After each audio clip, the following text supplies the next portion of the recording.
नमस्कार दोस्तों, आपका स्वागत है अपने YouTube चैनल PFP में। आज भी मार्केट में पॉजिटिविटी कंटिन्यू रहती हुई नजर आई। निफ्टी 50 0.2% ऊपर है। निफ्टी बैंक में 1% से ज़्यादा की तेज़ी है, जिसका रीज़न है ICICI बैंक। आज HDFC बैंक ने अंडर परफॉर्म किया, लेकिन ICICI बैंक की वजह से हमें अच्छी तेज़ी देखने को मिली है। निफ्टी मिड कैप के बारे में बात करें, मामूली 0.17% की तेज़ी है। इसी के कारण AD रेशियो में हमें डिक्लाइन के फेवर में जाता हुआ नजर आया।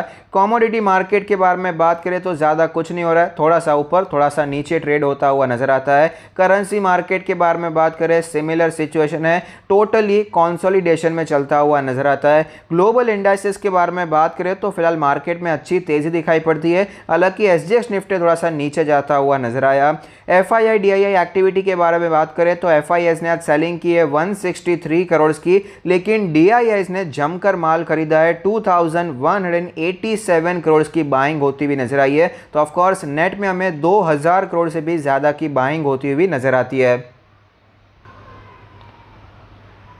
निफ्टी के चार्ट से क्लियरली दिखाई पड़ता है कि आज का दिन एक्चुअली बहुत ही ज़्यादा वॉलेटाइल रहा है। सबसे पहले गैप अप ओपनिंग देखने को मिली, उसके बाद एकदम से गिरावट देखने को मिली। ये गिरावट कवर होती हुई नजर आई, बाइंग एमर्ज हुई, फिर से गिरावट देखने को मिली और उसके बाद एक स्टेडी मार्केट देखने को मिला। लेकिन 15,900 पर जाने के बाद वहाँ पर भी प्रॉफिट बुकिंग नज़र पड़ी, उसके बाद फिर से गिरावट नज़र आई है। ऊपर के लेवल से 50 पॉइंट की गिरावट नज़र आती है। डेली कैंडल पर आप देख पाएंगे एक डोजी टाइप की कैंडल बनती हुई नजर आती है। मार्केट ने ऊपर ओपन किया, लेकिन उसके बाद गिरावट हुई थी। एक अच्छी बात यह है कि सपोर्ट कहां पर लिया है, 20 डेज के मूविंग एवरेज पर सपोर्ट लिया। अच्छी रिकवरी आई, तेजी आई और ऊपर के लेवल से भी गिरावट हुई है। तो जहां पर ओपन हुआ था वहीं पर आपको क्लोज दिखाई पड़ता है। RSI के बारे में बात करें तो RSI 55.68 है, जो कि हम कहेंगे ना ही बहुत ही ज्यादा स्ट्रांग है, लेकिन ऑफकोर्स वीक बिल्कुल भी नहीं दिखाई पड़ता। जैसे कि मैंने कल भी आपको बताया था कि 15,500 और 16,000 के बीच में क्या होता है, क्या गैप अप क्या गैप डाउन,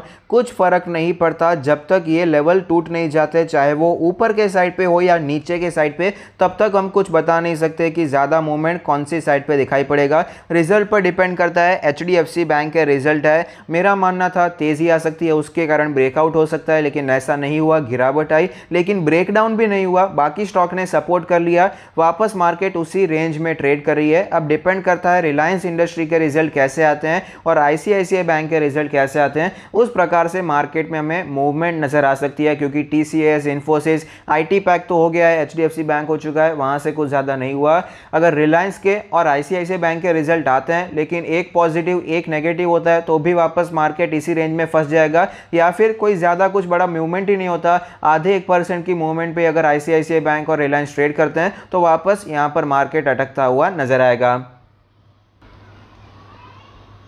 आज SBI कार्ड्स के रिजल्ट आए हैं। नेट प्रॉफिट में 22.5% की गिरावट है ईयर ऑन ईयर बेसिस पे, जिसका रीजन है प्रोविजनिंग ज्यादा करनी पड़ी है और इंटरेस्ट इनकम में गिरावट नजर आती है। तो ये दोनों ही चीजें एक्चुअली अच्छी नहीं है। जब भी हम फाइनेंशियल स्टॉक को देखते हैं तो इंटरेस्ट इनकम अच्छी होनी चाहिए और प्रोविजनिंग अगर कम होता है तो बहुत ही अच्छी बात है, लेकिन यहाँ पर दोनों ही सिचुएशन अच्छी दिखाई नहीं पड़ती। देखना है मार्केट इसे कैसे लेते हैं, पॉजिटिवली या फिर नेगेटिवली, क्योंकि ऑलरेडी स्टॉक में अच्छा खासा करेक्शन हमें देखने को मिला है। येस बैंक के भी रिजल्ट्स आए हैं। प्रॉफिट आफ्टर टैक्स 355% बढ़ चुका है ईयर ऑन ईयर बेसिस पे, पिछले 10 क्वार्टर में हाईएस्ट एवर देखने को मिला। अच्छी बात है, लेकिन एनपीए की सिचुएशन कोई बहुत ज्यादा सुधरती हुई नजर नहीं आई। ऑफ कोर्स ग्रॉस एनपीए भले ही ऊपर गया है, लेकिन नेट एनपीए में थोड़ी सी गिरावट नजर आती है। ये ओवरऑल एक पॉजिटिव बात है।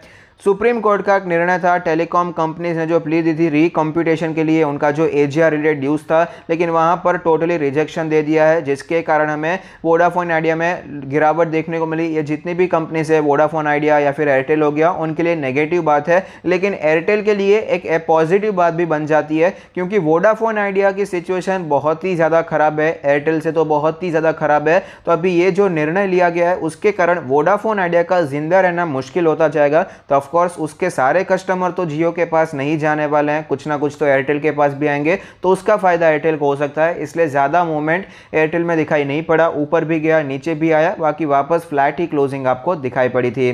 जोमेटो का आईपीओ आज लिस्ट हो चुका है। स्टॉक ने बम्पर लिस्टिंग दिखाई है, जो कि मैंने बिल्कुल एक्सपेक्ट नहीं किया था। जनरली इतने जो बड़े आईपीओज होते हैं वहां पर 30% से ज़्यादा के लिस्टिंग गेन के चांसेस कम होते हैं, लेकिन मार्केट भी पॉजिटिव थी और यहाँ पर तो बम्पर लिस्टिंग गेन देखने को मिला। बहुत ही अच्छी बात है, जिसे आईपीओ अलॉट हुआ था और स्टॉक ने 1 लाख करोड़ का मार्केट कैप भी क्रॉस कर दिया है, जो कि मेरे हिसाब से एकदम मैडनेस है। एक जोक अभी फिलहाल चल रहा है कि हीरो मोटरकॉर्प की बाइक पर फूड डिलीवर करते करते हीरो मोटरकॉर्प को पीछे छोड़ दिया है, उनसे भी ज़्यादा बड़ी कंपनी बन चुकी है। ऑफ कोर्स जोक है, लेकिन ये मेरे हिसाब से कुछ ज़्यादा ही हाइप होता हुआ नजर आता है। मेरा एक बेसिक सा यहाँ पर लॉजिक है कि ऑफ कोर्स बोल रहे हैं कि प्रॉफिटेबल होंगे, अच्छी बात है, प्रॉफिटेबल होंगे, सबके लिए अच्छा है, इन्वेस्टर्स के लिए अच्छा है, देश के लिए अच्छा है। लेकिन ये जो बात कर रहे हैं कि हम प्रॉफिटेबल होने वाले हैं भविष्य में, ये जो इनका जो वैल्यूएशन चल रहा है उसके हिसाब से जितना प्रॉफिट चाहिए वो कम से कम आपको 6-7 साल लगने वाले हैं। तो अभी ऑलरेडी स्टॉक मार्केट में इनका जो वैल्यूएशन है 6 साल को ऑलरेडी कवर कर लिया है।